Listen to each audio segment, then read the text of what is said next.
materi bukanlah tolak ukur bahagia seseorang. Akan tetapi seseorang membutuhkan materi, ya. Tapi bukanlah itu adalah materi itu menjadi tolak ukur bahagia seseorang. Maka kita diingatkan oleh Rasulullah SAW dalam hadis yang diriwayatkan oleh Tirmizi, yang kualitas hadis ini adalah hasan. Bismillahirrahmanirrahim. An Abi Zarrin Jundub ibni Junadah wa Abi Abdurrahman Mu'az bin Jabal radhiyallahu anhu an Rasulillah sallallahu alaihi wasallam qala ittaqullaha haitsuma kunta wa atbi sayyi'atal hasanata tamhuha wa khaliqin nasa bi khuluqin hasanin. Rawahu at-Tirmizi wa qala haditsun hasan wa fi ba'dis sunahi hasan sahih. Dari Abu Zar Jundub bin Junadah dan Abu Abdurrahman Mu'az bin Jabal radhiyallahu anhu dari Rasulullah sallallahu alaihi wasallam, beliau bersabda, bertakwalah kepada Allah dimanapun engkau berada. Iringilah perbuatan buruk dengan perbuatan baik, maka kebaikan akan menghapuskan keburukan itu. Dan pergaulilah manusia dengan akhlak yang baik.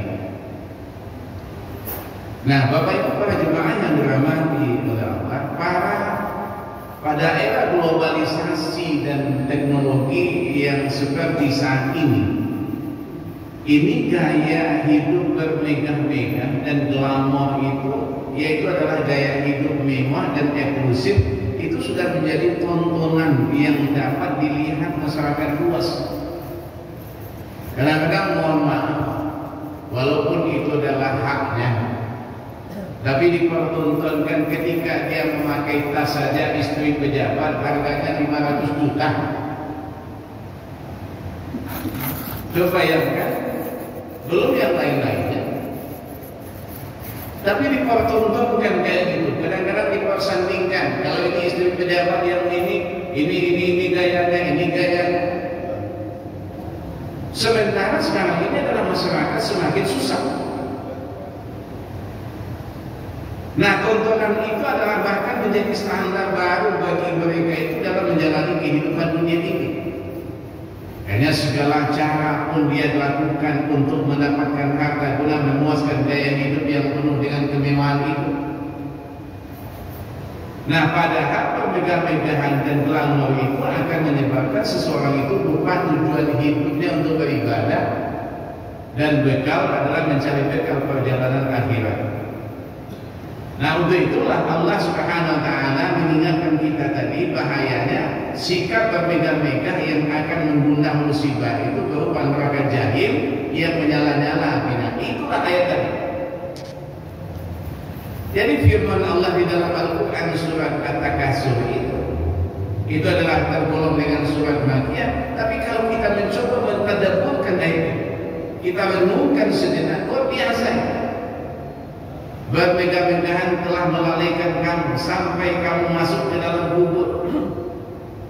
Sekali-kali tidak kelak kamu akan mengetahui akibat perbuatan itu. Kemudian sekali-kali tidak. Kelak kamu akan mengetahuinya. Sekali-kali tidak, sekiranya kamu adalah mengetahui dengan pasti. Niscaya kamu benar-benar akan melihat neraka jahim. Kemudian kamu benar-benar akan melihatnya dengan mata kepala sendiri. Kemudian kamu benar-benar akan ditanya pada hari itu tentang kenikmatan bermegah-megahan di dunia itu. Semuanya nanti akan dipertanggungjawabkan di hadapan Allah. Dari mana didapatkan, kemana dimanfaatkan. Nanti ketika adalah berhadapan dengan mahkamahnya Allah, tidak bisa lagi kita adalah berkilah-kilah komite korupsi atau tidak. Karena nanti yang jadi saksi itu adalah seluruh pada badan kita. Tidak bisa lagi bersilat-silat kita. Makanya ditegaskan oleh Allah dalam Al-Quran, yakni Quran surah Yasin ayat yang ke-60. Al-yawma nakhtimu ala afwahihim wa tukallimuna aydihim wa tashhadu arjuluhum bima kanu yaksibun.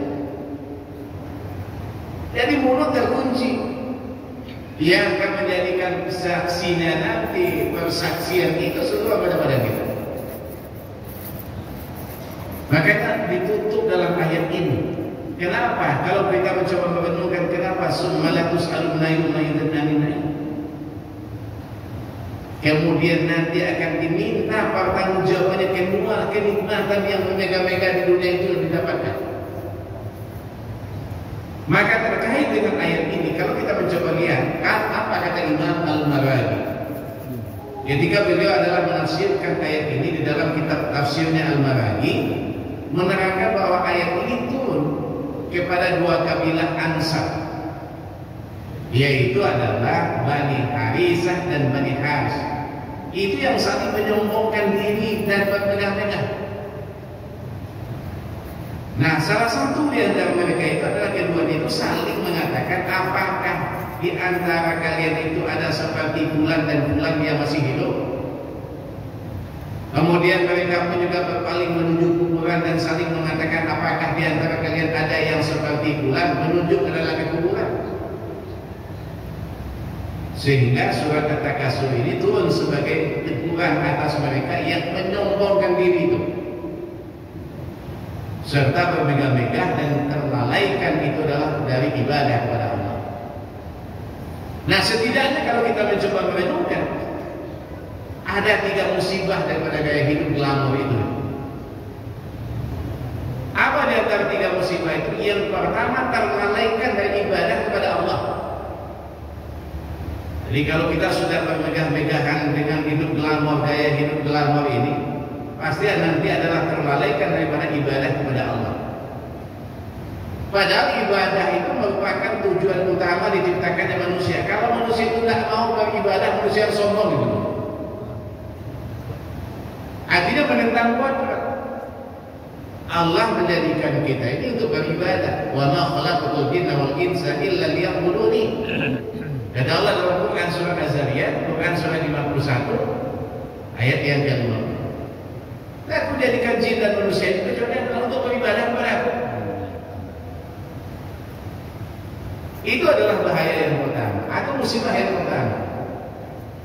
Yang kedua adalah cinta dunia dan takut akan mati. Takut dia akan kematian. Jadi musibah berikutnya adalah didapatkan gaya hidup daripada glamor itu, yakni cinta dunia dan takut mati, kematian yang sering disebut dengan penyakitnya penyakit waham. Jadi gaya hidup bermegah-megah itu tentu akan menjadikan seseorang itu selalu mengutamakan dunia daripada akhiratnya, dan pada ujungnya ia nanti adalah takut akan datangnya kematian itu. Sedangkan kehidupan di dunia ini yang sejatinya itu adalah tempat mencari bekal, tempat mencari bekal untuk menghadapi kematian yang pasti akan datang. Makanya oleh Imam Al-Baihaqi di dalam kitabnya disebutkan apa kata Imam Ahmad bin Hanbal terkait dengan dunia ini. Apa kata beliau? Ad-dunya daru amalin wal akhiratu daru jadain. Faman lam ya'malu hunana dan nadiman hunaka.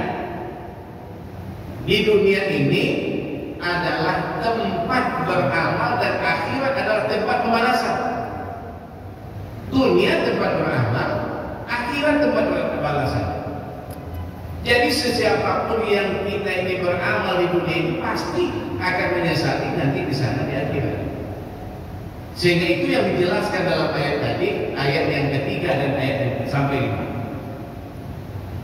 Ketiga, apa musibah yang ketiga? Dimasukkan ke dalam neraka. Yang disebut di dalam ayat ini adalah nerakanya jahim. Jadi selain kita terlalaikan dan juga dalam masalah ibadah, cinta dunia dan juga takut akan kematian, gaya hidup glamor itu juga akan mengantarkan seseorang itu ke dalam neraka yang menyala-nyala.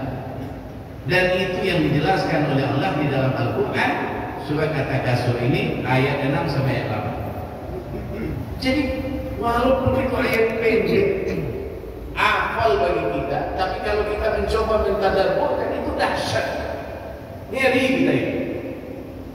Nah, itulah gaya-gaya hidup yang sekarang ini yang ditampilkan oleh para istri pejabat segala macam. Itu tidak tahu diuntung ini. Karena mudah-mudahan nanti menyadarkan dialah semuanya. Di tengah-tengah umat yang sekarang ini adalah dihimpit, mencari gas LPG saja susah. Permainan. Apalagi yang lain-lain. Itu hanya penampilan yang dicari kadang-kadang. Bantai kurang.